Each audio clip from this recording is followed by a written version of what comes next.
Hi, I'm Melissa Finley. Welcome to this presentation entitled Records Analysis, Level Up Your Probate Skills. When we talk about probate, let's talk about what is the purpose. The purpose of probate is to administer all the legalities of a deceased person's estate.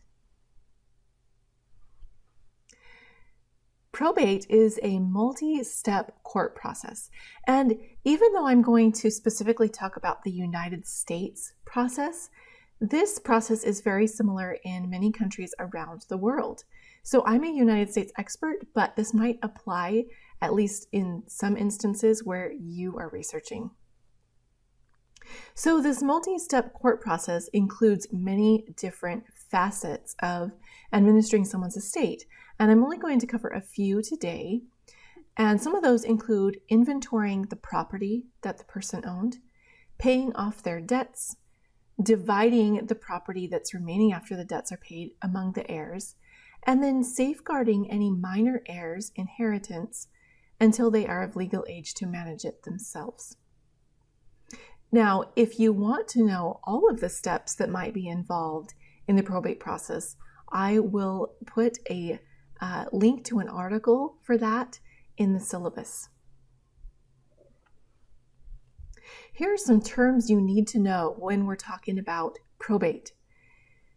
You need to know the word testate. Testate means the deceased wrote a will before they died. And when they wrote a will before they died, they would have named the person they wanted to carry out their wishes.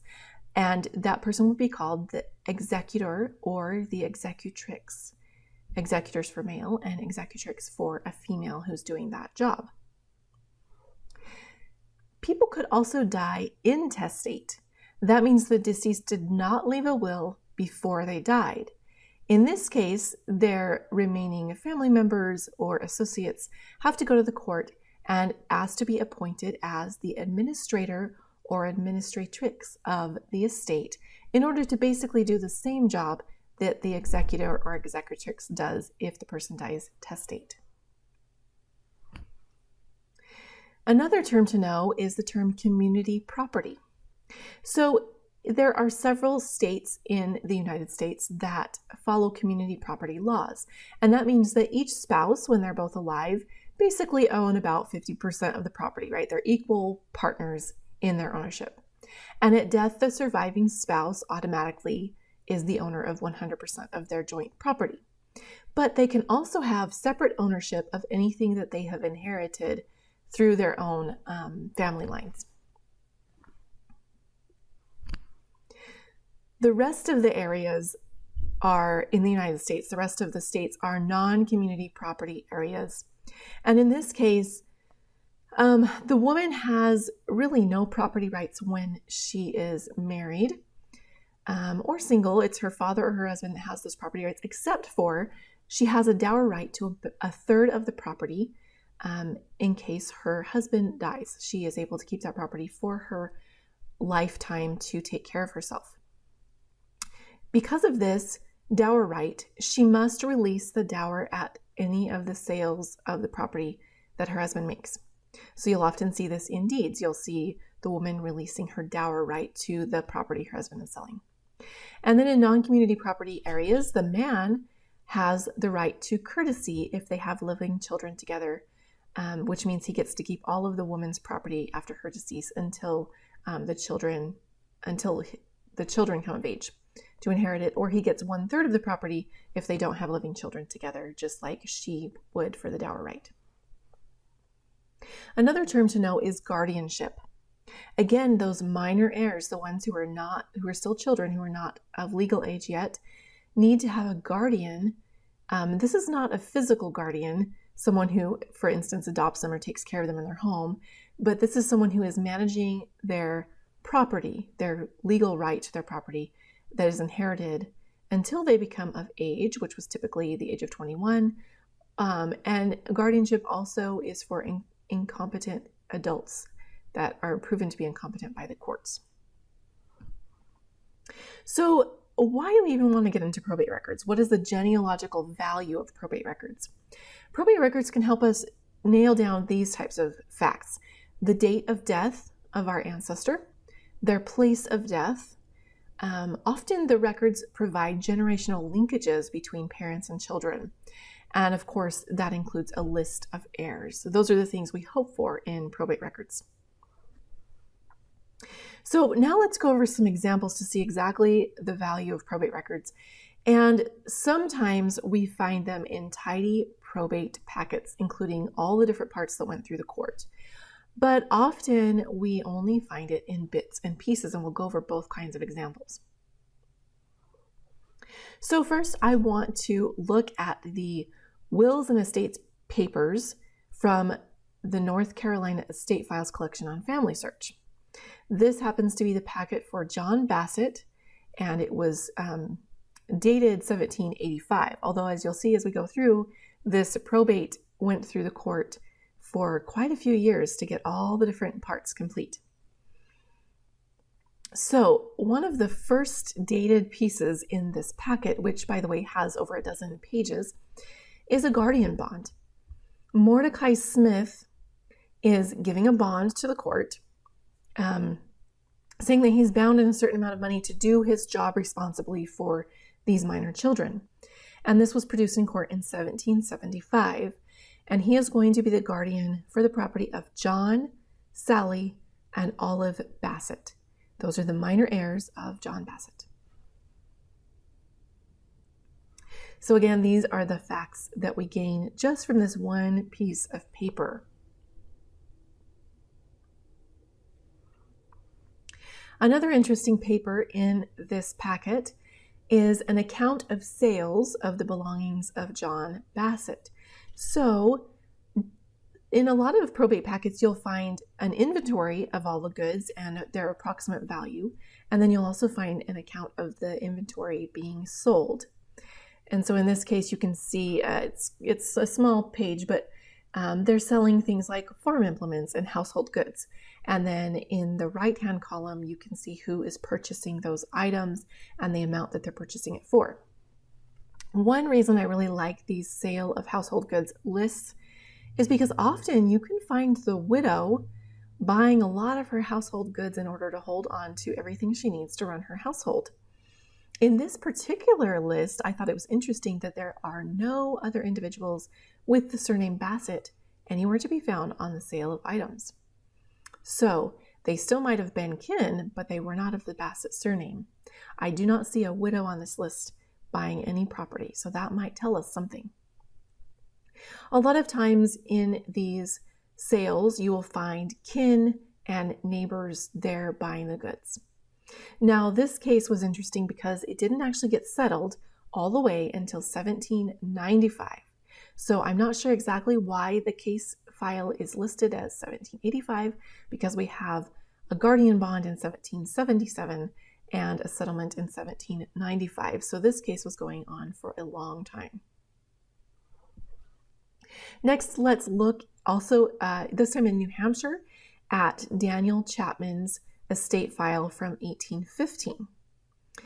So his widow came, and I'm only showing you a part of this petition. There's actually a backside of this that has more information.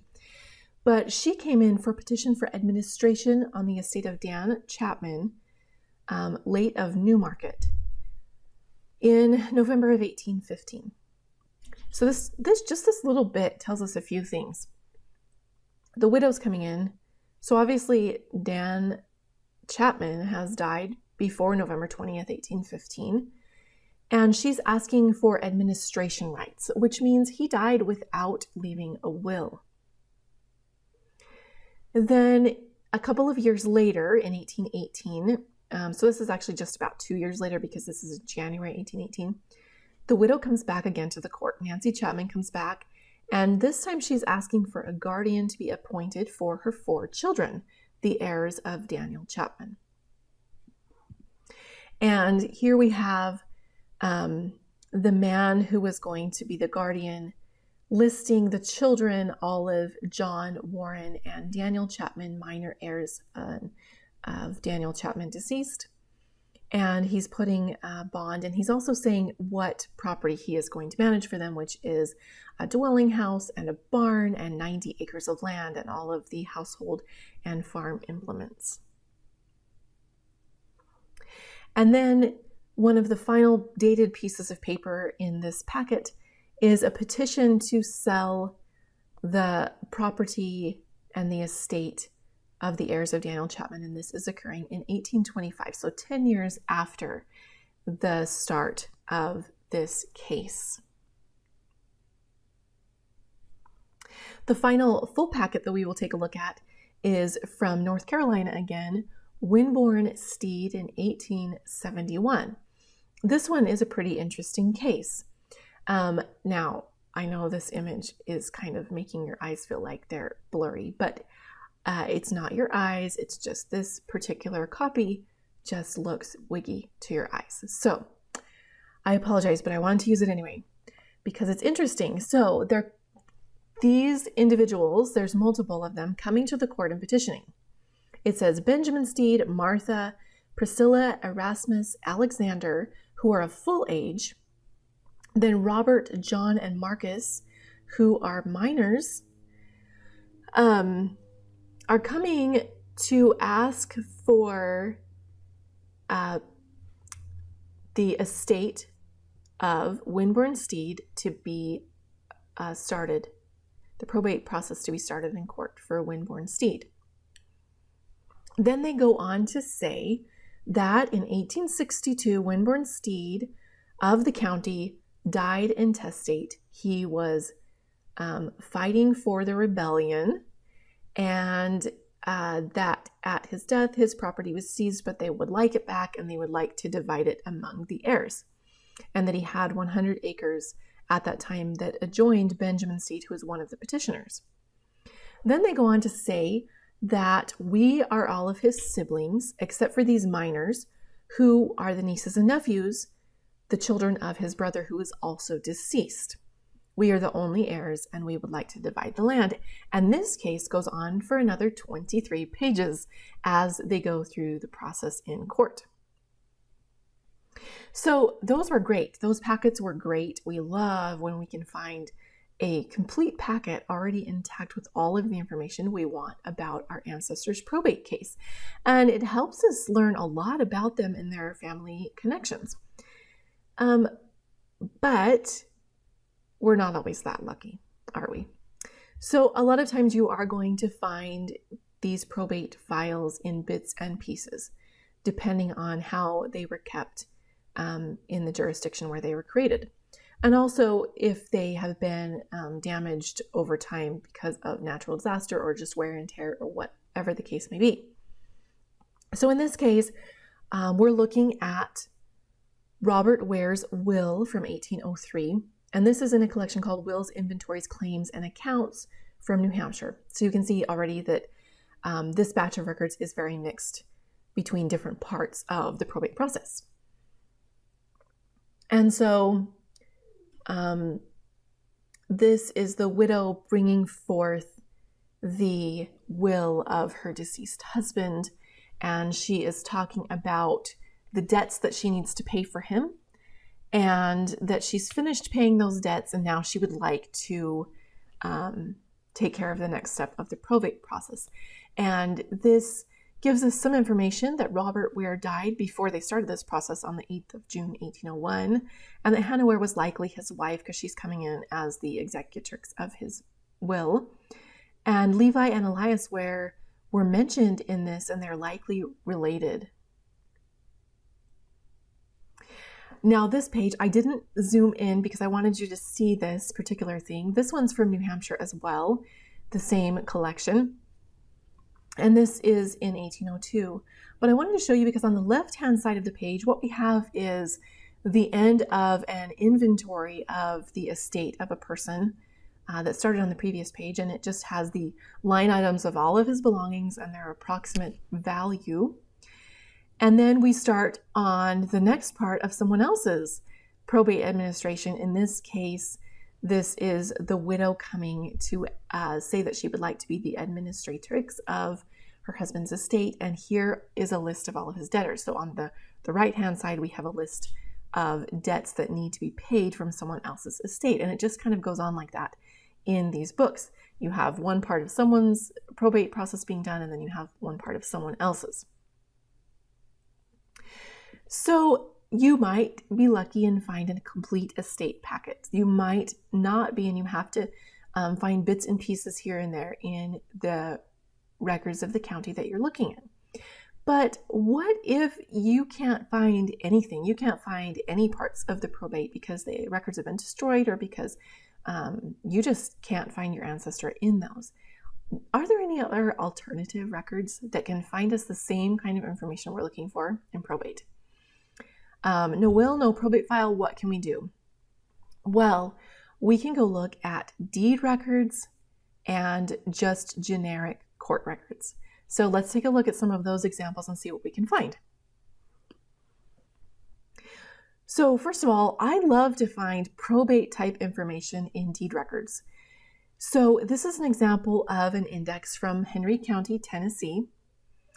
And when you're looking at a deed index, sometimes you can pick out the types of deeds that would be have probate type information in it.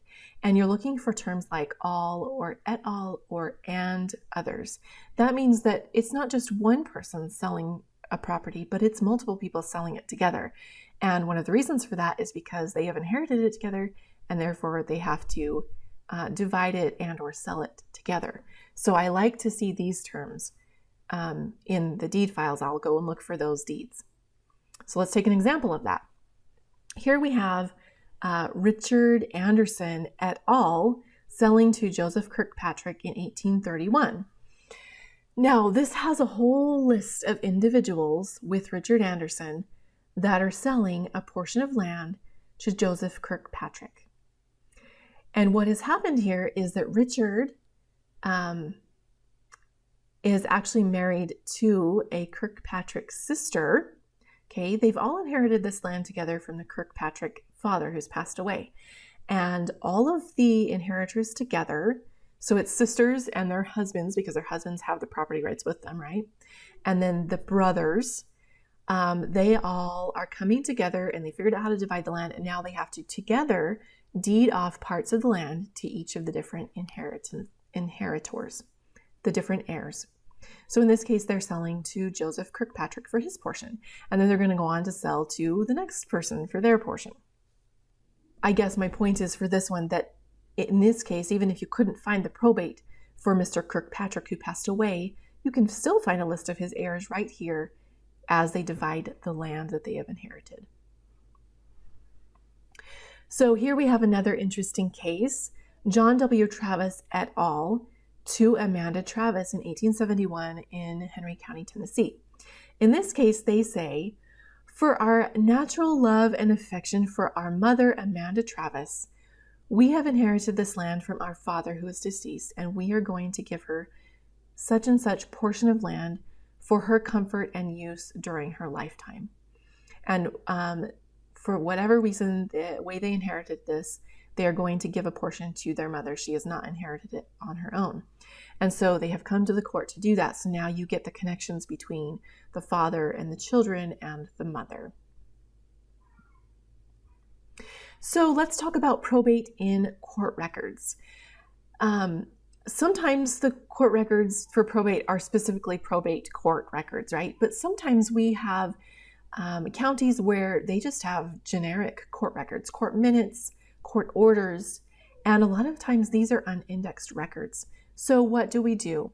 Well, if you have you've tried everything else and you can't come up with a solution, you might want to go look at those court orders or court minutes, and you'll find things like this. Here's a court minute that says Charlotte Kane et al. Versus Edward McFarland, administrator. So Edward McFarland is administrating an estate, and Charlotte Kane and others would like to have the court give them something. Okay, so they come in here and they explain, we want to be heard because such and such person passed away and we should be inheriting, and the administrator's not giving us our portion. And this is giving you a lot of details about who were the heirs, who was the administrator, who died, and even if you don't know the exact date that they died, you would know that they at least died by this time and all the heirs are fighting about it at this time. So this at least gives you something to go on. And then finally, let me just explain to you why this can be important. So in this case, we're looking in Spencer County, Kentucky, which is one of those places where a lot of their records got destroyed at the end of the Civil War in 1865, and there's very few records left for this area. But one of the things that does survive is the order books from the court. And if you've ever read order books, again, most of them are not indexed. It's very random what you'll find on each page. So here on this page, we've got levies. We've got road crews being assigned to maintain the road crews in their neighborhood. We've got tavern licenses being petitioned for. And then in between all of these, we have probate records. We have probate mentioned that such and such person came with the will of such and such person who was deceased, etc. Thank you for joining me for this presentation on leveling up your probate skills. For more great presentations, visit the RootsTech homepage.